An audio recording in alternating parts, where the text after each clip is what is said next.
भाग 3। सड़क पर टैक्सी रोकने के क्रम में उसने कई सारे लोगों की नजरों को अपने ऊपर ही घूमता हुआ महसूस किया। तब कहीं जाकर उसका ध्यान अपने बदन की ओर गया।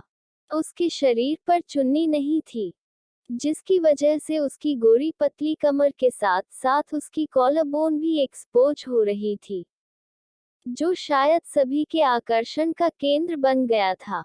लेकिन वह अंदर जाकर चुन्नी वापस भी नहीं ला सकती थी, क्योंकि उसे इस बात का डर सता रहा था कि अगर ईशांत ने उसे पकड़ लिया तो उसे बाहर निकलने में काफी मुश्किल हो जाएगी। इसलिए उसने चुपचाप सभी की नजरों को इग्नोर कर दिया और एक ऑटो को रोककर उसमें बैठ गई।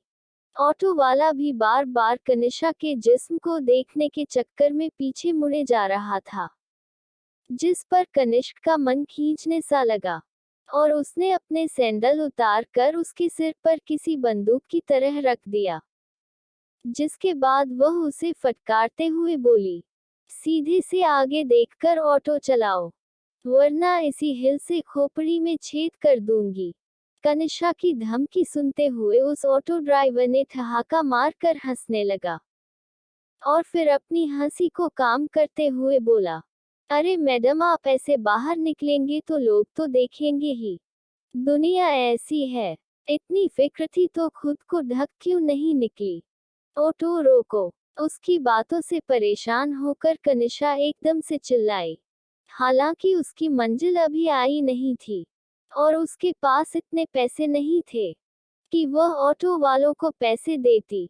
इसलिए उसने अपने हिल को उसके सिर के ऊपर उठा लिया, जिससे ड्राइवर के डर कर ऑटो को सड़क पर एक किनारे रोक दिया और फिर कनिष्का बाहर निकल गई, अपने दूसरे सैंडल को भी हाथ में निकलते हुए।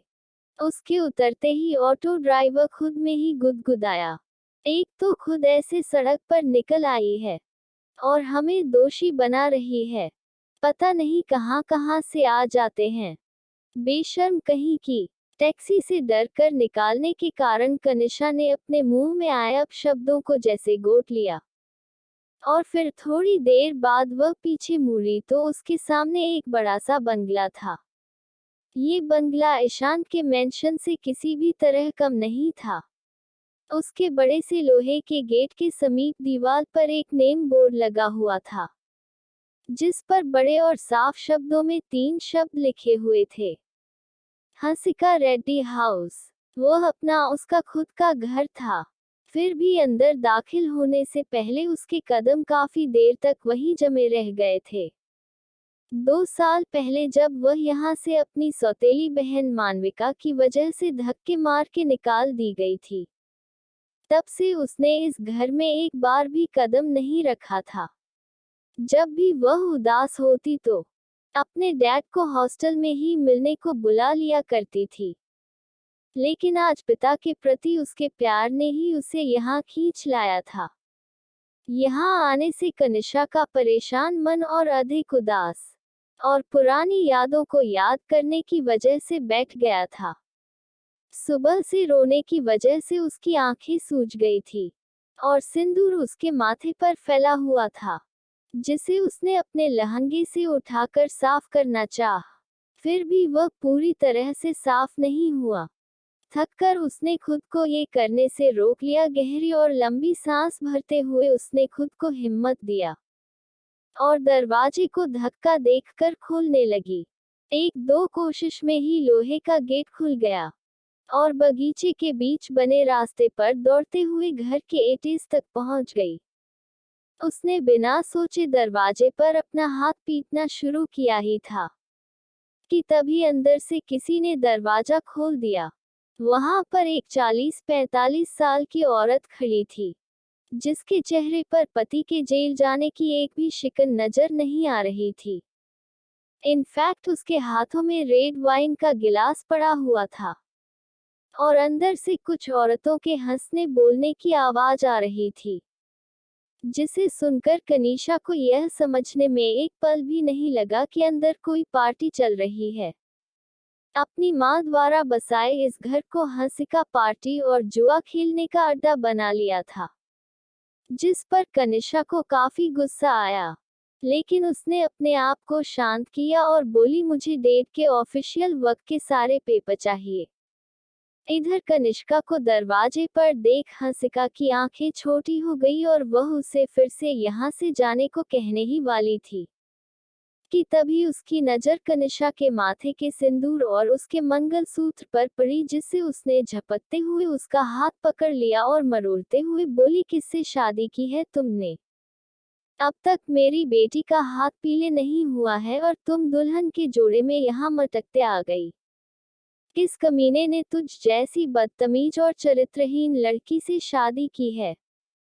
हाथ को मरोड़ने से कनिष्का दर्द से झटपटा उठी और उसने आग्रह करते हुए बोली, माँ हाथ छोड़िए, दर्द हो रहा है। दर्द हो रहा है कुत्तिया की बच्ची। लेकिन मैंने इसीलिए तो हाथ मरोड़ा है ताकि तुम्हें दर्द में देख सकूं। जिसके साथ सॉन्ग रचा के आई है। दांत पीसते हुए हंसिका लगातार चिल्लाई जा रही थी, जिसे सुनकर एक लड़की घर के दरवाजे तक आई। देखने में वह जवान और खूबसूरत थी, जिस चेहरे पर मेकअप और शरीर में रेड मिनी ड्रेस उसके खूबसूरत में चार चांद लग रही थी। उसे देखते ही कनीशा ने उससे कहा, मानविका, माँ से कहो ना यह मुझे छोड़ दे और डेट के ऑफिशियल पेपर दे दे ताकि मैं उनका टैक्स चुका सकूं। कनीशा की बात खत्म होते ही मानविका, जो अब तक गंभीरता से खड़ी थी, एक हंसने लगी और बोली, तुम चुकाओगी डेट का टैक्स? आखिर 53 लाख लाओगी कि कहां से? और तुमसे शादी किसने कर ली? कोई तुम्हारी तरह ही बेवकूफ होगा जिसने तुमसे शादी करने का रिस्क उठाया होगा। खैर तुम यहीं रुको, मैं डेट के पेपर देती हूँ, फिर खुद के शरीर को बेचकर उनका टैक्स चुका देना। ऐसा कहते हुए वह अजीब तरीके से हंसी और फिर घर के अंदर चली गई। लेकिन हंसिका ने अभी भी उसकी कलाई को मोड़ रखा था और बस बेवजह उसे दबाए जा रही थी। 5 मिनट बाद जब मानवी का पेपर लेकर आई, तब उसे हाथ में देने की बजाय कनिष्का के ऊपर फेंक दिया। इसके बाद दोनों माँ बेटी ने उसे धक्का दिया और अंदर जाकर दरवाजे को उसके मुंह पर ही बंद कर दिया। उनके ऐसे बर्ताव से कनिष्का को दुख हुआ, लेकिन जैसे कि वह अपनी माँ और बहन के इस रवैया की 19 सालों से आदत थी, इसलिए उसकी आंखों से एक कतरा आंसू ना गिर और वह नीचे बैठकर सभी पेपर्स को जमा करने लगी। सभी डॉक्यूमेंट्स और टैक्स भरने की कार्यवाही करने में कनिष्क को काफी वक्त लग गया। दिन भर वह कड़ी धूप में कभी कमर्शियल टैक्स डिपार्टमेंट तो कभी पुलिस स्टेशन का चक्कर लगाती रही और आखिर में उसने हर एक चीज को सुलझा लिया। इसके बाद जब वह अपने डैड से मिलने गई, तब रात के 8 बजे चुके थे और उसे पता चला कि दिन में उसके दादा को हार्ट अटैक आया था, इसलिए उन्हें अस्पताल में एडमिट कर दिया गया है। वहां से भागते हुए वह हॉस्पिटल गई तो काउंटर पर उस पेशेंट की हालत काफी सीरियस बताए और जल्द से जल्द ऑपरेशन करने को कहा गया। इसके बाद उसने काउंटर से ही एक फोन लेकर अपनी मां हंसिका को कॉल लगा दिया, लेकिन उसकी मां ने उसकी बात सुनने के बाद सिवाय हंसने और हालातों का मजाक बनाने के अलावा कुछ भी ना कहा और कॉल डिस्कनेक्ट कर दिया। इधर कनिष्का के बिना बताए भाग जाने से ईशांत, जो पूरे घर में घुसल बाघ की तरह घूम रहा था, वह उसके साथ डील करके भाग गई थी, जिसकी वजह से ईशांत के मन में हजारों विचार गोते खाने लगे थे और वह उन सभी विचारों को दबाने के लिए अपने घर में ही बने मखाने से कुछ उम्दा शराब की बोतल उठा लाया। लिविंग रूम के बीचों बीच सोफे पर बैठने से पहले वह दरवाजे तक बढ़ा और उसके लॉक को खोलकर रिमोट कंट्रोल से घर की सारी लाइट ऑफ कर दी। इसके बाद वह इस अंधेरे में सोफे पर बैठकर एक के बाद एक 2 बोतल शराब पीने लगा। तभी उसे घर के दरवाजे की खुलने की आहट सुनाई दी और उसने अपने सर को उठा लिया। इसके बाद उसे बाहर से आई हल्की रोशनी के बीच कनिष्का का वही जाना पहचाना सा मुरझाया और परेशान चेहरा दिखाई पड़ने लगा। भाग = 4। कनिष्का एक दुल्हन के लिबास में ना तो हॉस्टल जा सकती थी, ना ही अपने किसी दोस्त के घर। उसके पास दूसरे कपड़े भी नहीं थे। जो भी कपड़े उसने लहंगा पहनने से पहले पहना था वह अभी भी ईशांत के बंगले में ही था, इसलिए वह वहां वापस आ गई थी। एक और कारण जो उसे यहाँ तक खींच लाया था वह पैसे थे, जिसकी जरूरत उसे अपने डैड की बाईपास सर्जरी करवाने के लिए पड़ने वाली थी। सौतेली माँ से पैसे ना मिलने पर उसकी आखिरी उम्मीद ईशान की था। यहाँ आने से पहले वह ये बात भी अच्छे से जानती थी कि ईशान से फिर पैसे मांगने पर वह उसे बिकाऊ लड़की ही कहेगा, पर वह सिर्फ इसकी वजह से अपने पापा को मरने के लिए नहीं छोड़ सकती थी।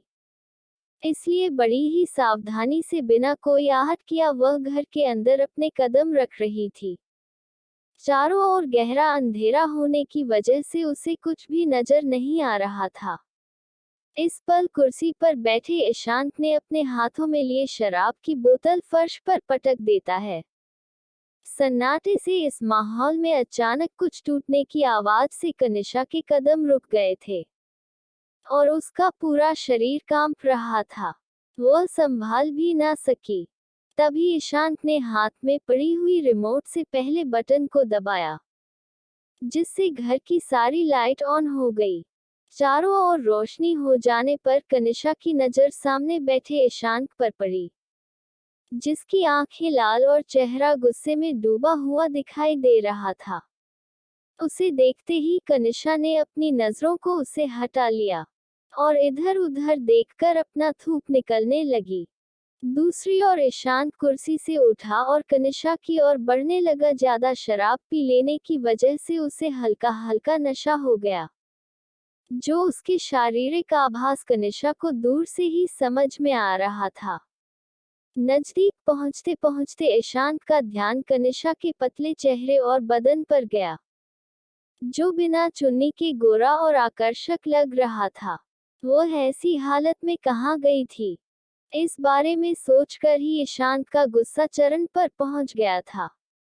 ईशांत को इस तरह देखने से कनिशा ने जल्दी से अपने हाथ अपने कमर पर लपेट लिया और कुछ कहने के लिए अपने होंठ खोलने लगी। तभी ईशांत ने सख्त और बेरुखी तरीके से पूछा, आधी रात को कहाँ से आ रही हो? इस सवाल से कनिशा के आगे आज दिन भर की सारी घटनाएं तस्वीर की तरह उभर आई। उसे अपने पापा का आईसीयू में पड़ा शरीर याद आया तो उसकी आंखें आंसुओं से भर गई। फिर भी उसने ईशांत को जवाब दिया, मैं अपने पापा की टैक्स फाइल करने गई थी और उन्हें जेल से। उसकी बात पूरी ही हुई थी कि तभी ईशांत ने उसका कटाक्ष करते हुए कहा, तो कौन सा पुलिस स्टेशन या कमर्शियल टैक्स डिपार्टमेंट रात के 11 बजे तक सर्विस देता है? या फिर तुम्हारे इस आधे ढके शरीर को देखते हुए उन्होंने तुम्हें स्पेशल ट्रीट किया है? ईशांत का लहजा सुनकर कनिशा को अपने आत्मसम्मान पर ठेस लगे जैसा महसूस हुआ, जिसे वह बर्दाश्त नहीं कर पाए और सीधे ईशांत की आंखों में देखते हुए कहने लगी, आप अपने शब्दों पर ध्यान देकर बोलना सीख लीजिए मेरे साथ। आप ये बताओ और यह भाषा सुधार लीजिए, मेरे शरीर की वजह से मुझे कौन क्या ट्रीट करता है, इसकी रिपोर्ट मुझे आपको देने की जरूरत नहीं है।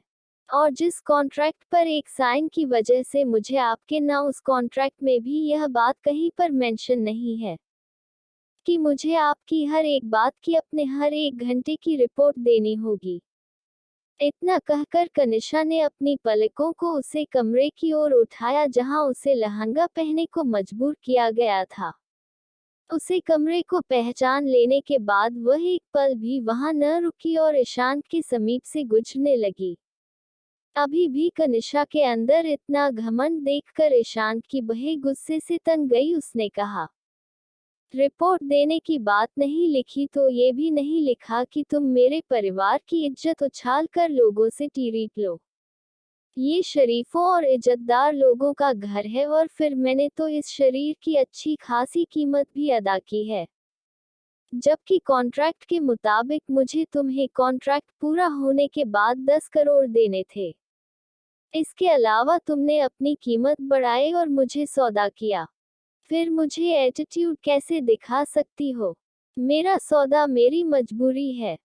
शौक होता तो एटीट्यूड दिखाने में शर्माती, कनिष्का कहते हुए वापस ईशान की ओर मुड़ चुकी थी। और रही बात 10 करोड़ की, तो वह रेट मैंने फिक्स नहीं की थी। वह उस लड़की ने की थी जिसके लिए आपने ये कॉन्ट्रैक्ट रेडी करवाया था। उसकी किस्मत अच्छी थी कि वह आपको छोड़कर भाग गई। मेरी बुरी जो मैंने अनजाने में उसे पर साइन कर दिया, वरना 100 करोड़ भी देते तो मैं आपके जैसे अभिमानी इंसान की दुल्हन बनना पसंद नहीं करती। कहते हुए कनिष्का ईशान के बिल्कुल सामने आकर खड़ी हो गई। उसकी हाइट शशांक से कुछ ज्यादा काम नहीं थी, फिर भी ईशान उसे 2-3 इंच लंबा ही था। उसकी आंखों में दृढ़ता से देखते हुए कनिष्का ने अपनी बात जारी रखी। आपको लगता है कि मैं इतनी रात तक लोगों के साथ मन बहला कर आई होगी और पूरे शहर की शराफत सिर्फ आपके अंदर ही है क्या? क्या मैं शरीफ और इज्जतदार नहीं हूँ? कनिष्का के इन शब्दों को सुनने के बाद ईशान के चेहरे पर व्यंग्य भरी मुस्कान तैर गई। यह ऐसा था मानो वह उसके हर लफ्ज का मजाक उड़ा रहा था। उसके उठे होठों के कोने पर कनिष्का की नजर पड़ी तो उसके अंतरात्मा तक चोट पहुंच गई, जिससे उसकी आंखों से आंसू छलक गया और उसने उदास सी आवाज में कहा, ये जब आप ऐसे मुस्कुराते हैं ना, यह एक सेकंड की व्यंग्यपूर्ण मुस्कान। आपको लगता है मुझे समझ नहीं आता? खुद को इतना भी उम्दा नहीं समझना नहीं चाहिए कि भगवान एक दिन गड्ढे में गिरा दे। या राइट, भगवान जब इंसान कुछ नहीं कर पाता तो भगवान के नाम से डरना शुरू करता है। और अगर तुम्हें मेरी स्माइल का मतलब अच्छी तरह से समझ आता है तो क्या कर लोगी तू? मेरा कुछ नहीं बिगाड़ सकती, ईशांत ने ठंडे एक्सप्रेशन लेस तरीके से कहा, जिस पर कनिष्का अपने गुस्से पर काबू न रख पाई। ईशांत पर चिल्लाए, अच्छा अगर मैं शरीफ भी नहीं हूँ, इज्जतदार भी नहीं हूँ, इतनी ही बुरी हूँ, तो गलती से साइन कर देने पर आपने कॉन्ट्रैक्ट को फाड़ क्यों नहीं दिया? क्यों मुझे सुबह किडनैप करके यहाँ लाए थे? क्यों करना चाहते थे मुझे जबरदस्ती शादी? अगर मैं शादी के बदले कुछ पैसे मांग लिए तो इसमें मैं बुरी हो गई। जो आप मुझसे जबरदस्ती शादी कर रहे थे, उसमें सिर्फ अच्छाई ही छपी थी। सारी दुनिया की शराफत और दौलत सिर्फ आपके पास ही है ना? बाकी सब कैरेक्टरलेस और धन के आगे झुकने वाले कठपुतलियां हैं। कनिष्का बिना ईशांत के गुस्से को समझे बस बोले जा रही थी। 2 से 3 मीटिंग में वह उसे ठीक से जान भी नहीं पाई थी, इसलिए उसे के नेचर के बारे में कुछ खास पता था। हालांकि वह जब भी ईशांत से मिली थी वह उस गुस्से में ही देखा था। फिर भी कनिष्का इस वक्त सब भूल गई थी। अपने मन की भड़ास निकल जा रही थी। मैंने बदन पर एक चुन्नी नहीं डाली तो आपने मेरा पूरा कैरेक्टर जज कर लिया और खुद मुझे किडनैप कर ले आए थे, उसका कुछ नहीं। आप खुद को शरीफ कहते हैं ना, तो लेट मी टेल यू, शरीफ घर के लड़के किसी के साथ ऐसा नहीं करते, और जो लोग किसी के साथ ऐसा करते हैं ना, वह शरीफ नहीं, वाहियात होते हैं। और आप बिल्कुल वहियात है, ए डिस्गस्टिंग थर्ड ग्रेड मैन। बात बात पर शराफत का फलसफा झड़ने लगते हैं। शरीफ लड़के लड़कियों से शादी का सौदा नहीं करते, किसी की मजबूरी का फायदा नहीं उठाते। आपको लगता है मैं आपके लायक नहीं हूँ। मुझे लगता है आप मेरे लायक नहीं है। जरूरत के हिसाब से लुढ़कने वाले बिन पेदे के लोटे हैं आप। भाग 5। मैं आपके इस अकड़ से बने महल में रहने या आपके उन पैसों के आगे कठपुतली बनने के माध्यम से नहीं आई हूँ। मुझे बस अपने वह कपड़े चाहिए थे जो आपके इस जबरदस्ती पहने शादी के जोड़े को उतार कर फेंकने में मेरी मदद करें। इसके बाद मैं इस जगह से हमेशा के लिए चली जाऊंगी, और खबरदार कभी मेरे पीछे आए तो। इतना कहने के बाद कनिष्का ने अपने ऊपर की हुई उंगली को मुट्ठी में समेटा और अपने सीने पर हाथ रखते हुए मुड़कर चली गई। एक ही सांस में सब कुछ कहने की वजह से उसे कुछ पलों तक सांस लेने में भी परेशानी शुरू हो गई थी। हालांकि वह ठीक से 2 कदम भी आगे नहीं बढ़ी होगी कि उसी पल ईशांत, जो उसकी वजनी एटीट्यूड के आगे खुद को दबा हुआ महसूस कर रहा था, अचानक से उसे वहां से पकड़कर अपनी तरफ घूमते हुए करीब खींच लिया। इसके बाद उसने कनिष्का को संभलने या समझने का मौका तक नहीं दिया और दांत पर दांत चढ़ाते हुए गुस्से में उसकी आंखों में देखने लगा। शराब की बदबू और ईशांत के बिगड़े मूड को देखकर कनिष्का की आंखें डर से फैल गई और वह छूटने के लिए कोशिश करने लगी, लेकिन छोड़ने के बजाय ईशांत ने उसकी चूड़ियों से भरी कलाई पकड़ी और बाह से दबाते हुए मोड़कर पीठ से लगा दिया। आज पहली और आखिरी बार तुम्हें ये बता रहा हूँ, मेरी मर्जी के बगैर एक भी कदम इस घर के बाहर मत रखना, वरना, कहते हुए ईशांत ने अपनी हथेली पर कुछ गीलापन महसूस किया, जो कनिष्का की चूड़ियों के टूटकर उसकी हथेलियां में चुभने के कारण था। इसलिए जब उसने कनिष्का की कलाई छोड़ी तो टूटी हुई सारी चूड़ियां फर्श पर बिखर गई। अपनी हथेली में चुभे टुकड़े को बेदर्दी से खींचकर निकालने में ईशांत ने जरा भी देर ना लगी। हालांकि यह करते वक्त उसके चेहरे पर सिवाय घृणा के कोई और दर्दनाक भाव नजर नहीं आ रहे थे। सुबह से ईशांत ने कनिष्का के साथ जो कुछ भी किया था, इसके बाद उसके अंदर इतनी ताकत नहीं बची थी कि वह ईशांत के चेहरे को देखे। यहाँ वापस लौटना ही उसकी सबसे बड़ी गलती थी। इसलिए इससे पहले कि ईशांत किससे ज्यादा कुछ कहे या उसे पर रोक झाड़े, वह एंट्रेंस गेट की ओर भागी। लेकिन वह बाहर निकाल पाती उससे पहले ही ईशांत ने पॉकेट में रखे रिमोट कंट्रोल के बटन को दबा दिया, जिससे एंट्रेंस पर लगा बड़ा सा दरवाजा ऑटोमेटिकली लॉक हो गया। दरवाजे को लॉक लगता देखने के बाद भी कनिष्का अपनी जगह पर रुकी नहीं, बल्कि वहां पर पहुंचकर जबरदस्ती उसे खोलने की कोशिश करने लगी। काफी जोर लगाने के बाद भी जब उससे वह गेट न खुला तो उसने पासवर्ड में लगे कोड लॉक में लगातार पिन डालना शुरू कर दिया, जो हर बार गलत हो जाता। पूरे घर में अजीब तेज अलार्म सुनाई देने लगती, जिसके कारण ईशांत के डैड के साथ घर का घर सर्वेंट और खलील भी जाग गया और भागते हुए नीचे आ गया। हालांकि जब उसने ईशांत और कनिष्का को एक साथ हॉल में देखा तो किसी भी तरह रिएक्ट कर पाता, उससे पहले ही ईशांत बोला, पापा को कमरे से बाहर निकलने रोको और उन्हें यहाँ आने से रोको।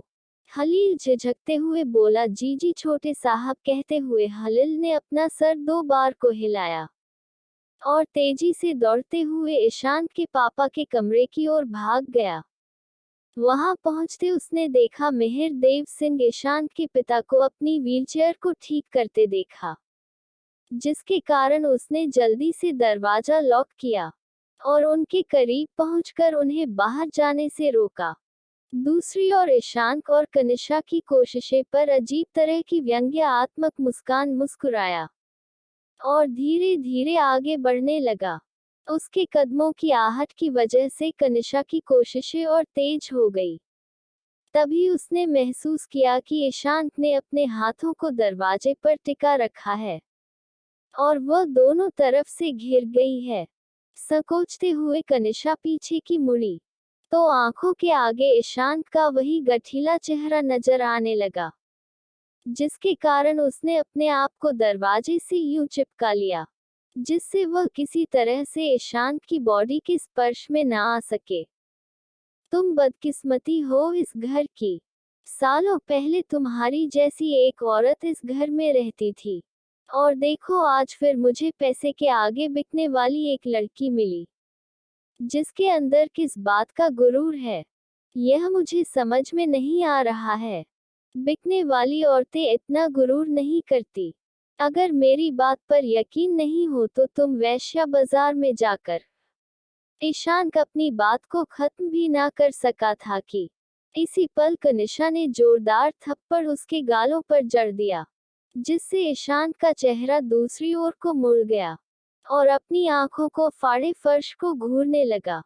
मैंने आपसे पैसे के लिए है तो चौका भी दूंगी, लेकिन खबरदार जो कभी मुझे इन औरतों से कंपेयर किया जिनकी कोई इज्जत नहीं होती।